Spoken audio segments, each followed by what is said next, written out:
როცა სახელმწიფოსგან იღებ დაფინანსებას და სახელმწიფო დოტაციაზე არსებობ, არ უნდა გააკრიტიკოს სახელმწიფო. ჯერ ერთი, არავის გაუკრიტიკებია სახელმწიფო. და თუ შეიძლება არ აგვერიოს სახელმწიფო და ხელისუფლება ერთმანეთში. სახელმწიფო არ არის ხელისუფლება. და სწორედ სახელმწიფოს და არა მით უმეტეს არალეგიტიმურ ხელისუფლებას ემსახურებოდა თემურ ჩხეიძის სახელოსნოც და ახალი თეატრიც, სახელმწიფოს და ხალხს.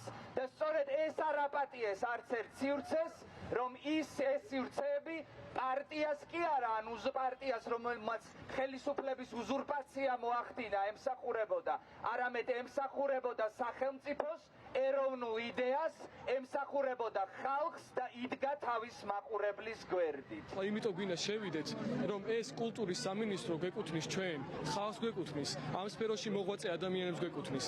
და თუ კი შეგვიშვებენ და თუ ეს დიალოგი შედგება, ჩვენ პასუხი უნდა მოვისმინოთ. და ეს პასუხი უნდა იყოს პრინციპული და ეს პასუხი უნდა იყოს ადამიანებზე და მოქალაქეებზე მორგებული. ნახოთ როგორ იქნება, ჩვენ არ გავჩერდებით და პროტესტი გაგრძელდება აუცილებლად.